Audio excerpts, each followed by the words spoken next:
Hello guys, hello, this is for Taurus. Welcome Taurus dito sa aking channel, Kapalaran 888. Welcome. Alamin natin Taurus ko anong messages, vibration, gabay energy para sa inyong lahat. So this is for the new moon in Aries, simula bukas. Okay, Taurus. Yung first card mo dyan is new moon in Aquarius. Bring love into the situation. So, I don't know. Parang nakikita ko sa'yo dito na man-hater ka ba, kung babae ka, or kung ano pa man. Basta galit ka eh. So, sinasabi ng baraha sa'yo na kailangan mo ng balanse. Nakikita ko na you are full of grudges and resentment.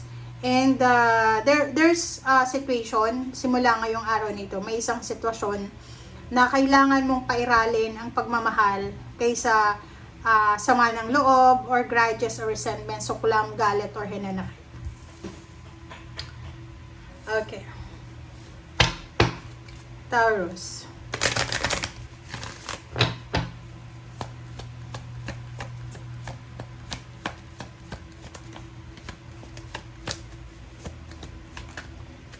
Okay, Taurus is wealthy man. Wow. Number 13, number 4. Ikaw ba yan? You're aiming to be wealthy?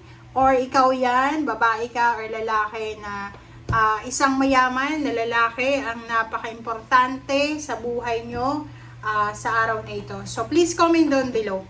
Parang nakikita natin dito, Taurus, na sobra-sobrang materialistic ka simula sa araw na ito. Mas importante sa'yo yung pera kaysa sa pagmamahal. Parang sinasabi ng baraha sa'yo na kaya nga bring love into the situation kasi masyado ka masyado kang nakafocus sa money. Okay? Which is understandable yan kasi ano ka naman eh, earth signs ka. Okay? Or pwedeng kang single ka, lalaki ka man or babae. Posibleng there's a love life coming para sa'yo. And swerte ka kasi mayaman siya. Mayaman na lalaki or mayaman na babae ang posibleng magkakagusto sa'yo. So, sinasabi sa'yo na Serapis Bay na go now. So, yun, tanggapin mo daw kung anong pera na darating sa'yo, kung saan man yan galing, as long as na legal.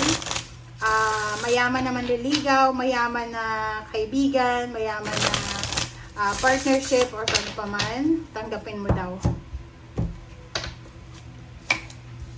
Okay, Two of Swords, Judgment, hindi ka makapag-desisyon.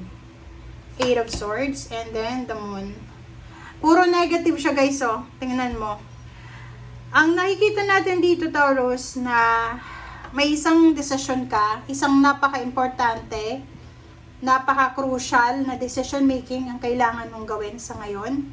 But you are in the Two of Swords. Like, for example, may hindi na nagwo-work sa buhay mo. It's either hindi na nagwo-work yung relationship, maybe unemployed ka, or kung may business ka naman, wala nang benta, wala nang revenue. And nasa Eight of Swords ka, diba? Yung parang, kahit anong gawin mo, still nasa Eight of Swords ka. Yung parang pakiramdam mo, hindi ka malaya. You're restricted, you're trapped, lahat nakahang, lahat nakadelay. So, dahil dyan, possible na natatakot ka. Lalo na kung may mga obligations ka. Kung may mga obligations kayo, duties and responsibilities, tapos wala kang trabaho, nakagapos ka lang sa isang sitwasyon, walang trabaho, walang pera, walang income. So, kailangan mo daw magdesisyon. So, there's an offer here na posibleng long distance. Kailangan mong umalis, kailangan mo magpakalayo-layo if you want freedom financially. Kaso lang, hindi ka makapag-desisyon. Okay. Sabi ng Five of Cups sa'yo, sa araw na ito, simula sa araw na ito, sobra-sobra yung pagsisisi na mararamdaman mo. Full of regrets ka. Ang dami-dami mong pagsisisihan. Yung mga decision mo 5 weeks ago, 5 months ago, 5 years ago, pagsisisihan mo siya. Kumbaga, magsisisi ka dito eh. Parang sasabihin mo na hindi mo alam kung bakit nangyari to sa buhay mo, ganyan, ganito. So, babalikan mo yung nakaraan. Babalikan mo kung anong nangyari sa sa past mo, and then marirealize mo doon na lahat ng ginawa mo sa past ay mali pala, palpak pala. Okay? So, 8 of Wands, so sinasabi ng baraha sa'yo na isa sa mga pagsisisihan mo is yung mabilis kang gumawa ng desisyon. Mabilis kang mag-decide, mabilis kang gumawa ng decision making. So, ito siya.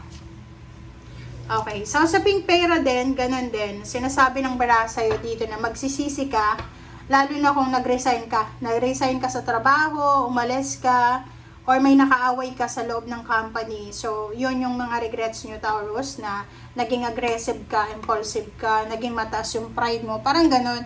So, simula ngayon, na new moon in Aries, ang pwedeng mararamdaman mo dito is pagsisisihan mo lahat ng desisyon mo. Okay? Okay. In the near future, okay, sa mga susunod na araw, buwan na taon, sinasabi ng baraha sa'yo na makakatagpo ka ng mga tao na like-minded kayo. Ito yung mga tao na posibleng makakatulong sa'yo. Pwedeng tuturuan kanila magnegosyo, tutulungan kanilang makabangon, tutulungan kanilang magsimula sa buhay mo. Okay, 4 of Cups. Nakikita ko rin sa'yo dito na in terms of relationship, okay? Sa relationship, sobra kang malungkot. Like, ang relationship na sinasabi dito is, maybe you're in a relationship, may boyfriend, girlfriend, may asawa ka, may kalibin ka, and then, ang problema dito, yung kalibin mo ngayon, yung asawa mo, yung relationship mo, ay parang sinasakal ka. Kumbaga, hindi ka makapag-decide. Siya yung nagde-desisyon sa buhay mo. Kaya, kung makikita mo dito, nasa 9 of Swords ka, hindi ka makatulog sa gabi. Insomniatic ka, hindi ka makatulog sa gabi. Ang daming gumugulo sa isip mo.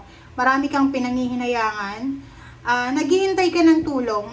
It's either you're waiting for a water sign, Pisces, Scorpion, Cancer, or someone na pwedeng mag-message sa'yo. Pwedeng nag-message ka, humingi ka ng tulong financial or emotional support, but sinasabi ng baraha dito na until now, you're waiting for nothing.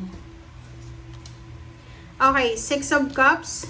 So, ngayon, sa araw na ito, okay, sa araw na ito, nakikita ko na sobra-sobra yung pagsisisi mo talaga. Regrets, full of regrets siya.